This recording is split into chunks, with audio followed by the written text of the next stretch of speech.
Hello and welcome to this short session on digital marketing. Today I will be discussing lining up the strategy in a very brief format. Most of you might be business students or already business oriented, and you probably have a fair amount of knowledge about what is strategy. But I'm going to keep the context of this short video to digital marketing strategy, but I will carry on the concepts from the previous video that I have done and try to focus heavily on marketing content and also the audience. So without further ado, let us start. And I hope you guys are ready to take some notes as well. Don't hesitate to contact me if you wish to add some comments. You can also find me on LinkedIn or on Instagram. I would love to get some in touch with all of you. And if you have any other questions, feel free to send it my way. I would love to help everyone out as much as possible.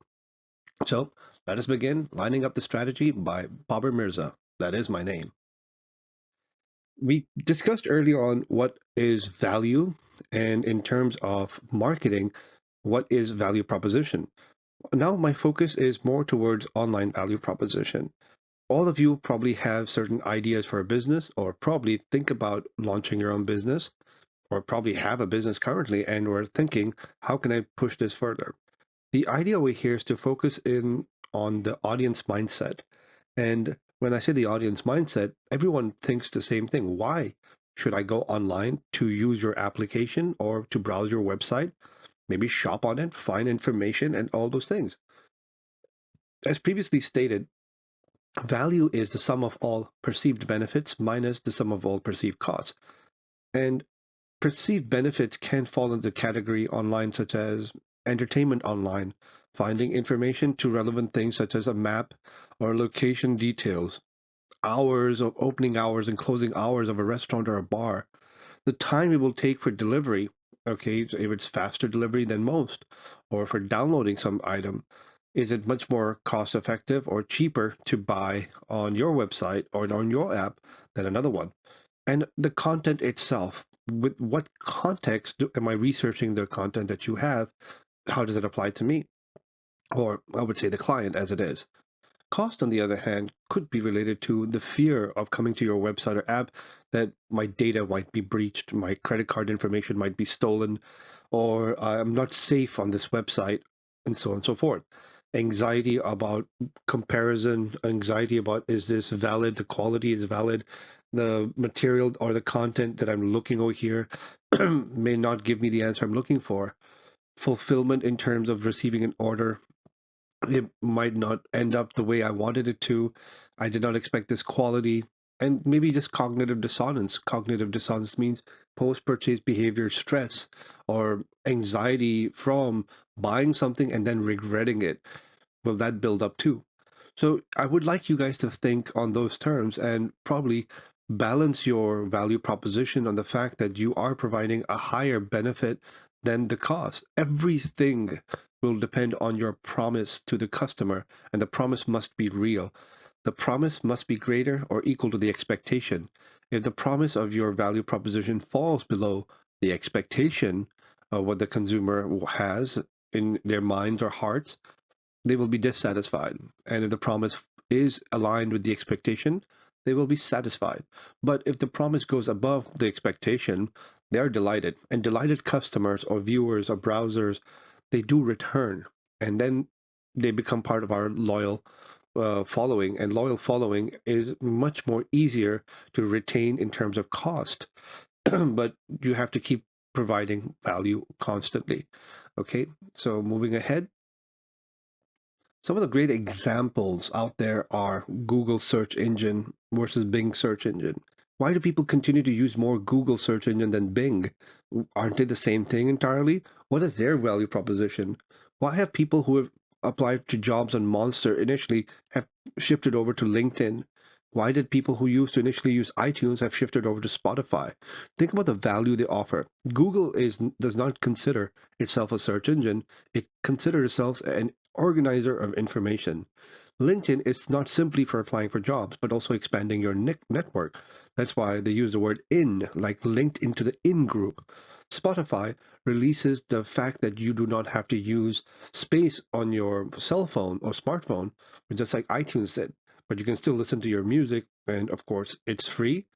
And there's a freemium content, meaning if you pay, you can create your own playlist and even download. So these are some ideas that you can take and manage your online value proposition. Excuse me. Moving on. Now, this is a concept of differentiation and positioning right after your segmentation and targeting. When we find out what our target market is, we think about how we can attract them to the value proposition. Usually, the idea of positioning is based on perception of benefits versus the perception of cost, and how we can arrange those ideas in the customer's head to match with our promotional campaigns. When I say promotional campaigns, we try to create the idea that we are more beneficial than the competition. We can differentiate our product. A differentiation is actually considered to be more real than the perception part. We can differentiate ourselves through the product or our services that we offer, the channel, which is probably our app, the store, or even our website, or maybe a social media platform too. Our image can be also used for differentiation, how people view us. Or if you're using a person, like we can bring in people to interview on our blogs, maybe, that also gives us credibility. So think about how you can differentiate your brand and align yourself with the positioning statements that you have there. Remember, the positioning part is in the hearts and minds of consumers, and differentiation is something you can control, and you should align it with that value proposition. So, therefore, I highly recommend you take your time to figure out what are your target markets and then focus on the differentiation that will allow you to position yourself correctly according to the value proposition. Moving ahead, here are some examples. Like PewDiePie is a very famous YouTuber, has the largest number of followers on YouTube. 120 million is no joke. Compared to other large brands like Nike or Balenciaga, they come nowhere close. The idea is he's used his image and his audience and himself, and the service he offers is pure entertainment for a younger audience on YouTube. Same can be said for Netflix versus cable TV or even HBO.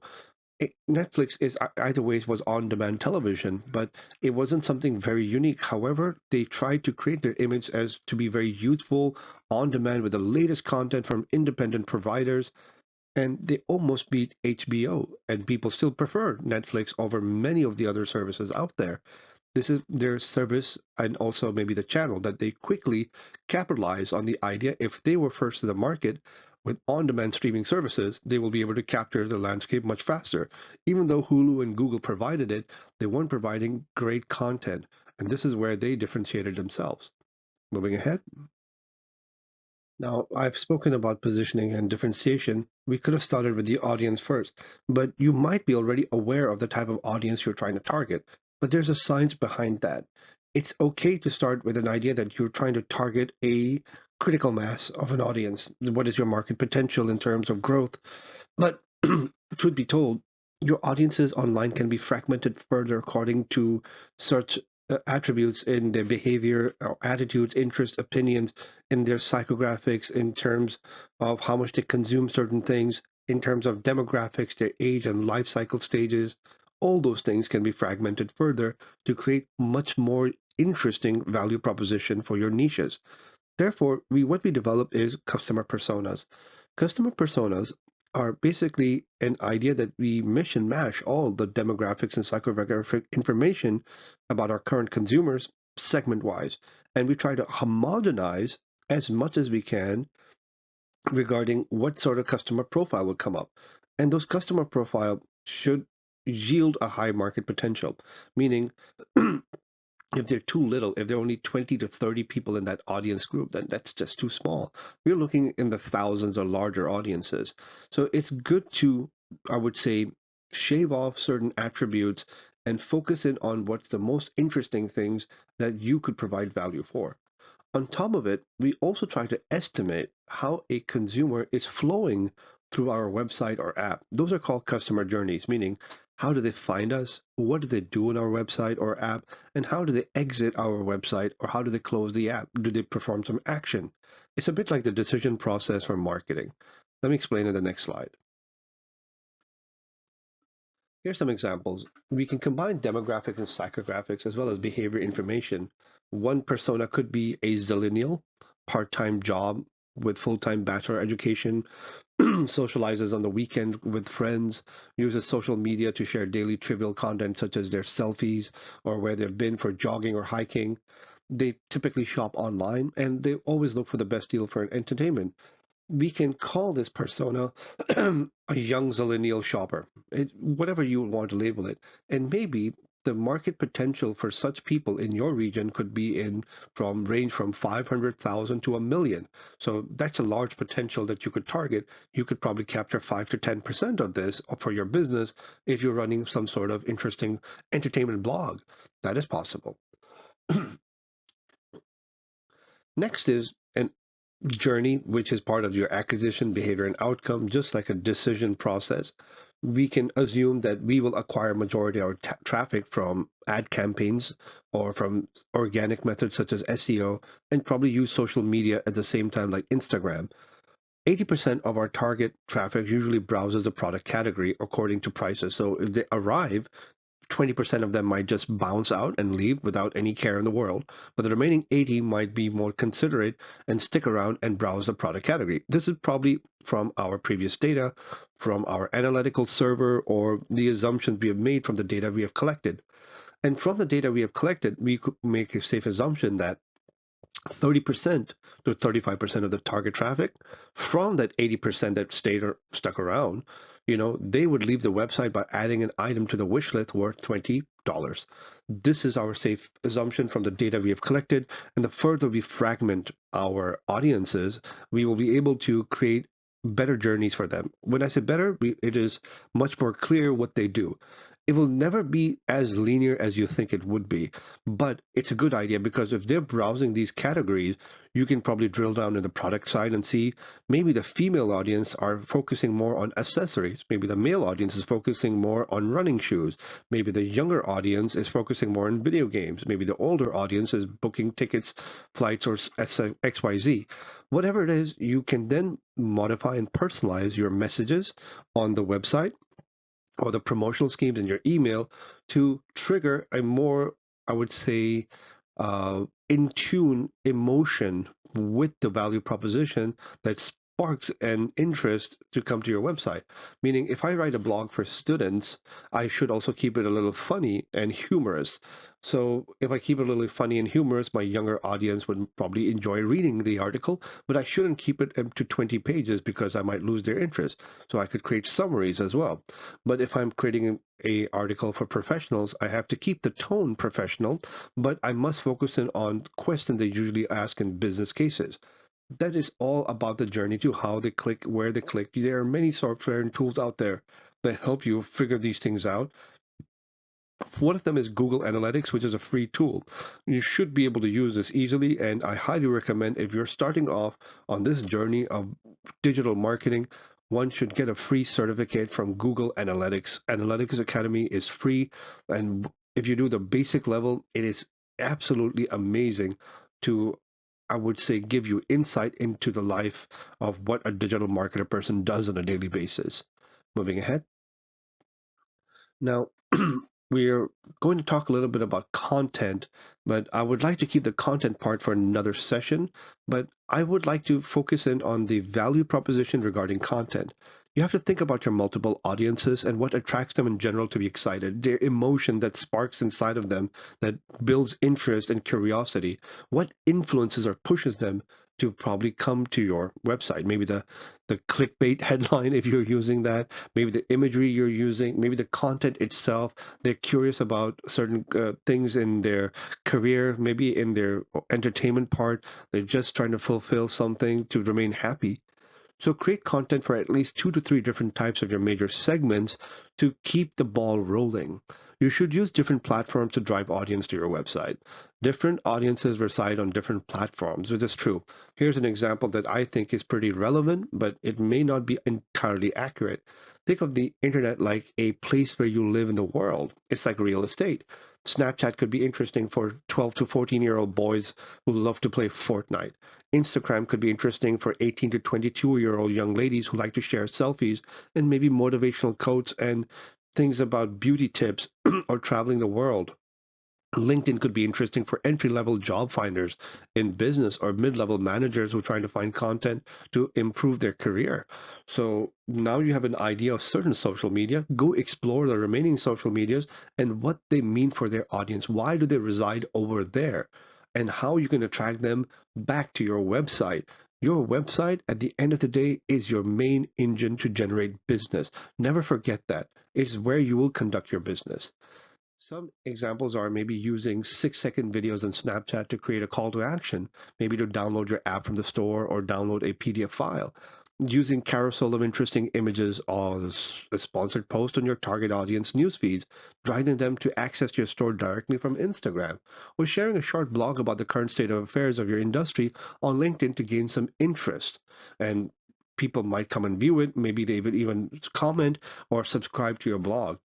This could be an example too. But remember, the audiences where they reside, they have their own interests, opinions, and attitudes and lifestyle. Focus in on that as well. And then you'll be able to also capture demographic information if they're willing to provide that data, such as age and I would say occupation, name, email addresses as well, where you can create better campaigns in the future. I thank you all for being part of this session. I kind of exceeded the time limit here, but I got so much to talk about. I'll try to create more content. And at the same time, I would love to have your feedback. Please give your feedback in the comment section. You can also follow me on prof.baber on Instagram, and there is also my LinkedIn profile, linkedin.com/in/Baber Mirza. If you can't find me there, I'll be very honest to tell you that you just have to look for Baber Mirza and just have to write either France or American Business School of Paris or Paris School of Business, and you will find me. Please help by supporting me, and if you like and follow and subscribe this channel, I will create more content. Remember, this content is free. I am not asking for money or anything. I already have a job, and thank God for that. But I would appreciate if you will let me know what other content. I will continue with this series, and I'll try to produce as much as content as possible in this series, but it does take time and effort. I once again thank you for listening, and I wish you a pleasant day and week. Bye bye.